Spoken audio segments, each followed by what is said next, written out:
While watching the movies, sometimes we encounter small and hidden details everywhere. I've made several videos regarding this, but in this one, it will be a short video about 10 small details, focusing only on the Order of the Phoenix film, so let's get into it.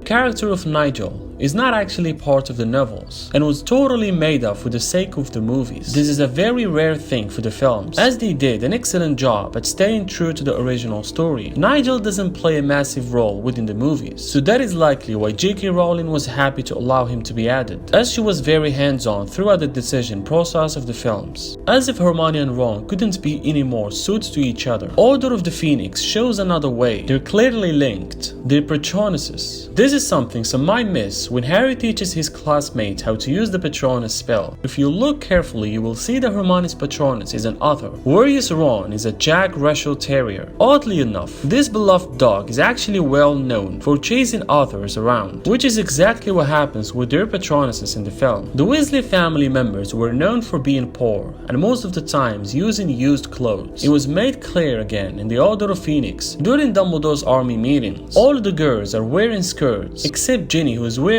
pants, probably a hand-me-down from her brothers. Luna Lovegood was known for saying some weird and strange things throughout the series. This is beside doing odd things. Like for example, have you wondered why Luna was holding the Quibbler magazine upside down in the beginning of the movie? She did that to see the answer to a riddle written on the magazine upside down. This was not explained in the movie, but the producers still left it in to make her seem loony. These trolls in Harry Potter are the creatures who no one can see unless they witness death, like Harry and Luna. At the end of the movie, if you look very closely, you can notice Padma Patil almost walks in a death troll, meaning that she never witnessed death, therefore she couldn't see the creature.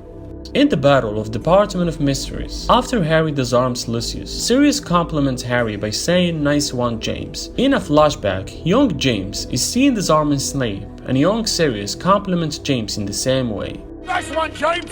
Nice one, James! Being cast into any movie is never an easy process, and that was certainly the case for Evelyn Lynch in the movie. Lynch took on the role of a fan favorite, Luna Lovegood, and had to beat 15,000 other girls to land the role, making her audition incredibly impressive. Lynch did have a previous contact with J.K. Rowling though, under some sad circumstances, and when she was battling her illness, J.K. Rowling gave her the role. You will notice that throughout the Harry Potter movies, you never see any brand promotion, with every item of food being unique to the world, with the exception of butterbeer and pumpkin. However, there are not two more well-known foods. In the movies, several kinds of cereal can be seen, such as Cherry Owls, which is a nod to the brand Cheerios. Another character that plays a huge role in the movie is Bellatrix Lestrange. She is iconically played by Helena Bonham Carter, and it's hard to imagine anyone else doing so. However, originally it was meant to be Helen McCrory who was in the role, but when she fell pregnant in real life, she had to be replaced, and McCrory was later cast in a smaller role as Narcissa Malfoy.